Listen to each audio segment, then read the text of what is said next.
ذرا سوچیں، ایک ایسا ملک جس کے پاس دنیا میں سب سے زیادہ تیل کے ذخائر موجود ہوں، اتنی دولت کہ وہ ملک دنیا کی سپر پاورز میں شامل ہو سکتا ہے۔ لیکن وینزویلا کی کہانی اس کے بالکل الٹ ہے۔ یہ ایک ایسا تضاد ہے جو حیران کر دیتا ہے۔ آخر اتنی بڑی نعمت ایک مصیبت کیسے بن گئی؟ آئیے اس گتھی کو سلجھاتے ہیں۔ یہی تو وہ بنیادی سوال ہے جس نے ماہرین کو بھی چکرا کر رکھ دیا ہے۔ آخر ایسا کیسے ہو سکتا ہے کہ ایک ملک جو لفظی طور پر تیل کے سمندر پر بیٹھا ہو، وہ توانائی کے بحران کا شکار ہو؟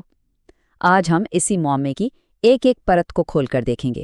303 ارب بیرل، اس ہندسے کو ذرا ذہن میں بٹھا لیں۔ یہ کوئی معمولی رقم نہیں ہے، یہ وینزویلا کے وہ تیل کے ذخائر ہیں جن کی تصدیق ہو چکی ہے۔ یہ سعودی عرب سے بھی زیادہ ہیں۔ یہ قدرتی دولت کا ایک ایسا خزانہ ہے جو زمین کے نیچے چھپا ہوا ہے۔ لیکن کہانی میں ایک بہت بڑا لیکن ہے۔ اس بے تحاشا دولت کے ساتھ ایک بہت بڑا مسئلہ بھی جڑا ہوا ہے۔ یہیں سے اس کثرت کا تضاد شروع ہوتا ہے۔ تو اصل جڑ کیا ہے؟ آپ کو سن کر حیرانی ہوگی کہ مسئلہ تیل کی کمی نہیں بلکہ خود تیل کی قسم ہے۔ وینزویلا کی سب سے بڑی طاقت ہی دراصل اس کی سب سے بڑی کمزوری ہے، اور اس کی وجہ اس خام تیل کی اپنی خصوصیات میں چھپی ہے۔ چلیں ذرا قریب سے دیکھتے ہیں کہ وینزویلا کا یہ خام تیل آخر ہے کیا چیز۔ یہ ویسا بالکل نہیں ہے جیسا ہم عام طور پر تیل کے بارے میں سوچتے ہیں۔ اس ٹیبل کو دیکھیں تو فرق بالکل صاف ہو جاتا ہے۔ ایک طرف ہے ہلکا، آسانی سے بہنے والا تیل، اور دوسری طرف ہے وینزویلا کا خام تیل۔ اس کی اے پی آئی گریوٹی اتنی کم ہے کہ یہ تقریباً ٹھوس حالت میں ہوتا ہے۔ اسے زمین سے نکالنے کے لیے روایتی پمپ تو کام ہی نہیں کرتے۔ اس کے لیے خاص ٹیکنالوجی کی ضرورت پڑتی ہے، اور اوپر سے اس میں سلفر کی اتنی زیادہ مقدار اسے ریفائن کرنا بھی بے حد مشکل بنا دیتی ہے۔ یہ مثال اس کی حقیقت کو بالکل صحیح بیان کرتی ہے۔ ذرا تصور کریں کہ آپ کو ایک پائپ کے ذریعے پینٹ بٹر کو ہزاروں کلومیٹر دور بھیجنا ہے۔ یہ سننے میں مذاق لگتا ہے، لیکن وینزویلا کے انجینئرز کے لیے یہ روز کا چیلنج ہے۔ تو اس قدرتی چیلنج کا جواب کیا ہے؟ اس کا جواب ہے انسان کی ذہانت اور انجینئرنگ کا ایک شاہکار۔ ایک ایسا نظام تیار کرنا جو اس نہ بہنے والے تیل کو بہنے پر مجبور کر دے۔ یہاں کیمیکل انجینئرنگ کی ایک بہت ہی ہوشیار ٹیکنیک استعمال ہوتی ہے۔ اس گاڑھے تیل میں ایک پتلا کرنے والا ایجنٹ ملایا جاتا ہے، بالکل ویسے ہی جیسے آپ گاڑھے پینٹ میں تھوڑا تھنر ملاتے ہیں تاکہ وہ آسانی سے استعمال ہو سکے۔ اس عمل کے بغیر یہ تیل پائپ لائن کے اندر ہی جم کر پتھر بن جائے گا۔ یہ کوئی عام پائپ بچھانے کا کام نہیں ہے، یہ ایک دیوئی عقل آپریشن ہے۔ ہر قدم پر جدید ترین ٹیکنالوجی کا استعمال ہوتا ہے۔ مضبوط ترین سٹیل سے بنے پائپ، روبوٹس کے ذریعے ویلڈنگ اور الٹراسونک سکینر سے جانچ پڑتال، یہ سب کچھ اس لیے کیا جاتا ہے تاکہ سٹیل کا یہ دریا دہائیوں تک محفوظ طریقے سے بہتا رہے۔ یہ واقعی انجینئرنگ کی ایک اعلیٰ مثال ہے۔ اور پائپ لائن بن جانے کے بعد بھی کام ختم نہیں ہوتا۔ اصل چیلنج تو اسے مسلسل چلاتے رہنا ہے۔ اس 2000 میل لمبے نیٹ ورک کی ہر وقت 24 گھنٹے نگرانی کی جاتی ہے۔ سمارٹ پگز نامی روبوٹس پائپ کے اندر سفر کر کے اس کی حالت کا جائزہ لیتے ہیں۔ یہاں غلطی کی کوئی گنجائش نہیں ہے۔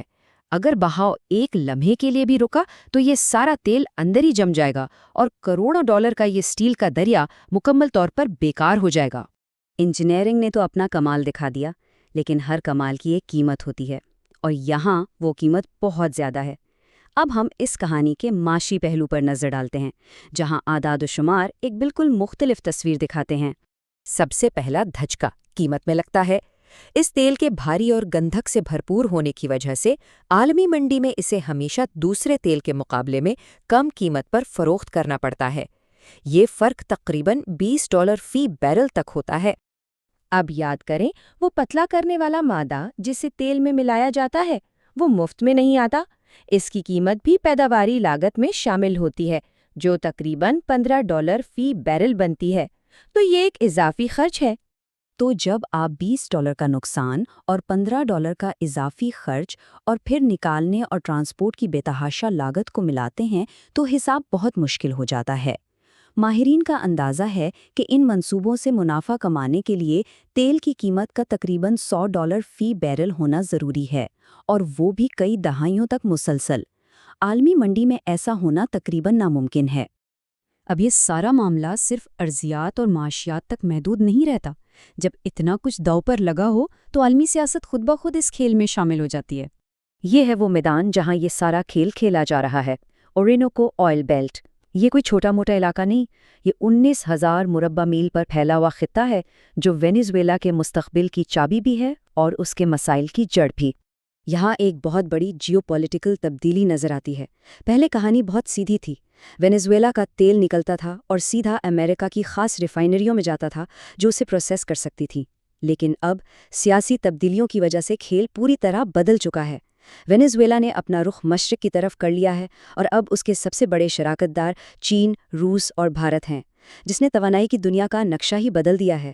یہ نقشہ اس نئی حقیقت کی بہترین عکاسی کرتا ہے۔ اورینوکو بیلٹ کو مختلف حصوں میں تقسیم کیا گیا ہے اور ہر حصے میں ایک عالمی طاقت کی شراکت داری ہے۔ روس، چین، ویتنام، بھارت، یہ توانائی کی دنیا کا ایک نیا عالمی منظر نامہ ہے جو وینیزویلا کی سرزمین پر تشکیل پا رہا ہے۔ اور وینیزویلا کی حکمت عملی صرف بڑے عالمی طاقتوں تک محدود نہیں ہے، اس نے اپنے تیل کو ایک سفارتی آلے کے طور پر بھی استعمال کیا ہے۔ پیٹرو کریب جیسے منصوبوں کے ذریعے اپنے پڑوسی کیریبین ممالک کو سستی شرائط پر تیل فراہم کرکے علاقائی اثر و رسوخ حاصل کرنے کی کوشش کی۔ اسی طرح کولمبیا اور ارجنٹینا کے ساتھ پائپ لائن کے منصوبے بھی اسی بڑی گیم کا حصہ ہیں۔ تو آخر میں ہم وہیں آ کھڑے ہوتے ہیں جہاں سے ہم نے شروع کیا تھا۔ کیا وینیزویلا کا یہ بے پناہ تیل واقعی ایک انمول خزانہ ہے، یا اس کے ساتھ جڑی ارضیاتی، معاشی اور سیاسی مشکلات اسے ایک ایسا جال بنا دیتی ہیں جسے نکلنا ناممکن ہے؟ یہ وہ سوال ہے جس کا جواب ہی اس ملک کے مستقبل کا فیصلہ کرے گا۔